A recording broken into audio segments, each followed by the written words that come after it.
How much did you get from the inheritance? Huh. That's what my husband Simon asked me the night of my father's funeral. I heard your father left $3 million. So I'll ask again. How much did you get? I felt uneasy right away. I was still grieving, and Simon's question made me anxious. So I lied. I got nothing. There's no inheritance for me. It looks like only my sister and mother got something, I added. Simon smiled broadly at that. I knew it. Your parents thought you were incompetent and didn't care about you at all. I'm glad I was right. What? I want a divorce. I can't handle being with someone who's poor now. I've already chosen who I'm going to marry next, so I want you to leave my life. With those words, Simon made me sign the divorce papers. He and his family laughed at me, thinking I was miserable. But they couldn't have been more wrong. No one will ever understand how relieved I felt when Simon betrayed me. My name is Jane. I come from a family of 4, including my younger sister Kim. Kim and I never got along well, not since we were kids. My mom, Anne, always took Kim's side and defended her every chance she got. It made me feel really lonely, but I eventually got used to it. My dad, Dan, who was the only one who supported me and could help, was always busy with work and rarely home. Growing up, despite being at home a lot, I felt deeply lonely. Even as an adult, life at home never changed. I couldn't go to college because we couldn't afford it. But once I started working, I found out Kim was going to a private college. Kim is so bright, it would be a waste not to send her, they said. Jane, you're not as sharp or smart as Kim. It would be a waste for you to go to college. Since you're an adult with a job now, you should contribute to the household. And you should also pay for Kim's tuition. You're her older sister. It's only natural for you to work and support her, my mom said, acting like this was perfectly normal. I had always endured unfair treatment, but this time, it made me furious, and tears started streaming down my face. Seeing me cry, Kim looked at me disdainfully and said, "It's your own fault for being incompetent, isn't it? You're less attractive than me and you get worse grades. You should at least try harder. If you can't even manage that, then you're truly worthless." I couldn't stand the toxic atmosphere anymore, so I moved out of my parents' house when I started working. Having to do chores every day was tough, but living alone wasn't hard at all. In fact, it felt great to be independent. At first, my dad sent me a bit of money to help out, but after about 6 months, it stopped. Instead, I got a letter from my mom. "Dad's been sending you money without permission. You don't deserve it since you never paid for your sister's school or sent us any money. I'll send you an invoice for what you owe us soon. You need to pay back every cent. Stop stealing." My mom, still hating me, sent an invoice for exactly what my dad sent, calling it repayment. I was too uncomfortable to argue, so I paid up, moved to a new place in secret. A few years later, I married Simon, a coworker, and cut ties with my parents for good. So I went back to my parents' house to tell them about my marriage. When I returned, I was shocked to see my father. He had always worked hard, but now he looked much older. His back was bent, and he seemed to struggle just to stand. "Oh, so you're back." I asked my mother about my father. What's wrong with him? She sneered at me. "Your father injured his back last year and can't work anymore. He's always at home now, getting in my way. He's so lazy, he can barely move. He's as useless as you, Jane." Simon was taken aback by my mother's words, but his eyes brightened when he saw my sister Kim. "Wow, you're Jane's sister? You're really beautiful. It's hard to believe you two are related." Since starting college, Kim had become even more self-centered. She dressed in expensive clothes and dyed her hair in flashy colors that were quite embarrassing. Despite being an adult, she still acted like a student, which reflected her attitude towards studying. "This guy's your husband, Jane. He's pretty cool and handsome. He doesn't seem like your type at all, Jane. Honestly, I feel sorry for you, Simon," my sister said sweetly to Simon, touching him in a way that was hard to miss. It hurt to see that, but what hurt more was seeing Simon so happy and excited about her attention. "Anyway, I don't plan on staying here long. I'm going to marry Simon. I'm cutting ties with all of you." "Well, if you're going to cut me off, can you at least wait until I'm done taking care of your father?" my mom said wearily between bites of her snacks.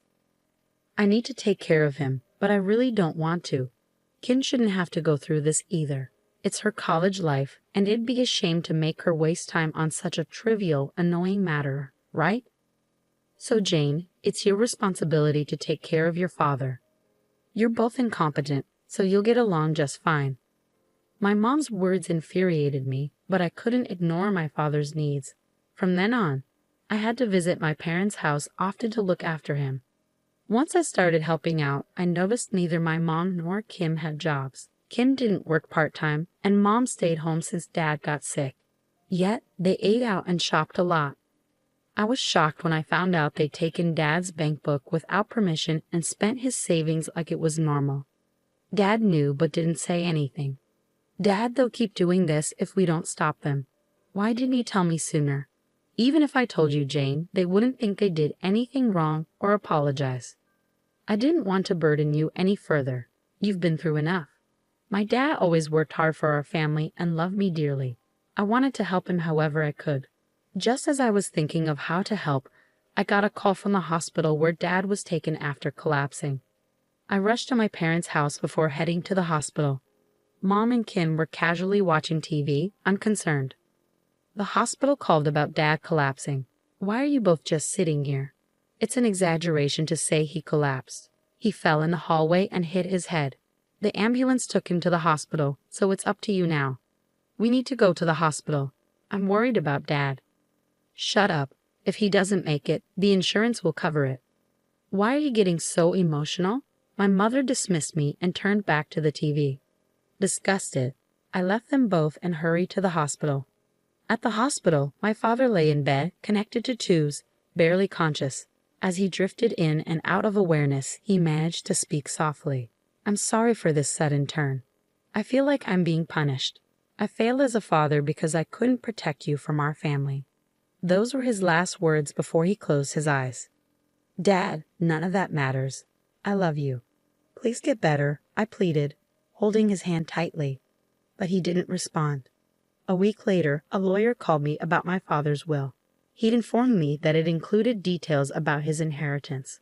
According to the will, I, Jane, was to inherit $3 million. $3 million. I couldn't believe it. Apparently, my father had another bank book hidden away, separate from the one my mother had taken, with $3 million in it. He left a note saying he wouldn't tell anyone else about it, his way of looking out for me even after he was gone. His kindness touched me deeply once more. I had to return to my parents' house to retrieve the hidden bank book. My mother and sister were waiting at the door, acting like they owned the place. What are you doing here now? Trying to scavenge things because Dan died? How despicable. Everything in this house belongs to me and my mother. The house, the car, everything. Don't come here acting like a thief. I knew I couldn't discuss my inheritance with people who wouldn't listen to me anyway. Wait a minute. I'm just here to collect father's keepsakes. And shouldn't I inherit something as well? My mother then produced a document and showed it to me. It was another will stating that my mother and sister would inherit everything from my father's estate. The handwriting looked suspiciously like my sister's, not my father's unique style. I couldn't read the will very well since Kim's handwriting isn't very clear. Are you suggesting this is Dad's will? It doesn't matter what you think. This is the will. I've already informed all our relatives and neighbors about it. You can't dispute it now. Refusing to let me inside, knowing I recognized the will as a forgery, my mother blocked me from entering the house. Defeated, I returned home that day, where Simon was waiting for me. Were you at your parents' house? If you had told me, I would have come with you. I wanted to meet Kim. Why are you so interested, Simon? This doesn't concern you. I went there to receive my inheritance from Dad, but they kicked me out. Wow, how much did everyone inherit from your father? I'm not sure of the total, but he owned the house, land, and everything, so it's quite substantial. I see. How much do you get, Jane? I stopped myself. I couldn't tell him the truth. My gut feeling said there was no inheritance for me. It was all going to my mother and sister. Hearing this, Simon grabbed divorce papers from his room and handed them to me. I knew it. I knew you wouldn't get anything. You're really tied to that family. Well, with a perfect sister like that, I guess it's no surprise, right? But to inherit nothing, how much do they despise you? I want a divorce now because there's no benefit for me if we stay together. Honestly, I've been in contact with your sister Kim a lot lately, and you're just in my way. Simon had already signed his part of the divorce papers, so naturally, I signed them too. I fought hard to hide my smile as I watched Simon happily carry the divorce papers to the city office. It felt like the last time I'd see him smile like that, and that goes for my mother and sister too. It was the moment when karma caught up with those who had tormented my father and me all those years. Later that day, I met with the lawyer who handled my father's will and asked him to accompany me to my parents' house. There, when I showed my mother and sister the real will, their usual calm expressions turned pale as they read it over and over again. That's a lie. I have a will here that clearly states only Kim and I are supposed to inherit. Then let's settle this with a handwriting analysis. If it's proven the fake will was intentionally made, you could face charges of fraud. Are you okay with that? The lawyer's challenge left my mother speechless. I've also heard from Dan about many things. He said even as his health declined, you neglected him, sold his belongings without permission, and did as you pleased. Kim, you were involved in risky behavior with men and gambling, paying off debts with his personal bank book without permission. Due to this misconduct, both of you have been disinherited. If you interfere with Jane's inheritance rights, we'll pursue legal action against you as well. As the lawyer finished, both my mother and sister sat there in disbelief. I decided to retrieve my father's hidden bank book and leave their house for good. Finally, I was completely free from my family. After that, Simon, unaware of the truth, apparently confessed to my sister and started dating her. My mother and sister, keeping the inheritance issues hidden, quickly married him to support their lifestyle and used him like an ATM. Simon, oblivious to their schemes, bought several luxury cars and quit his job, relying on what he thought was their inheritance. Eventually, Simon began to suspect something was wrong. When he realized there was no inheritance, he urgently contacted me. Jane, I was mistaken. You're all I have. I want to start over. Well, I don't need you. Besides, you have Kim now. Take care of your wife properly, okay? I said calmly and hung up.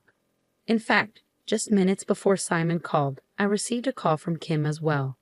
You've destroyed my life. Simon quit his job and went on a spending spree as soon as we got married. I can't believe I married a man who only cares about money. He's ruined our family name. What are you going to do about it? I responded calmly to my sister, who was shouting hysterically. Kim, you're just as money-minded as him. You two are a perfect match, really. And I heard you and Simon got along very well while he and I were married. You should be happy your love worked out. I'll file for compensation for the affair later, though. From now on, let's communicate through our lawyers. I never want to hear from you again. But I'm your sister. You're not treating me like family. Don't make me laugh. You were the one who didn't treat me like family. With those words, I ended the call with my sister, blocked her number, and never heard from her again. I finally felt free. With my father's inheritance, I built a house and moved in. I found a new job as an office clerk and now enjoy a busy but satisfying life on my own. Sometimes I feel lonely, but I have my memories of my father to comfort me. I'm heading out now, Dad. I felt my father's gentle smile watching over me as I looked at his picture hanging on the wall of my home.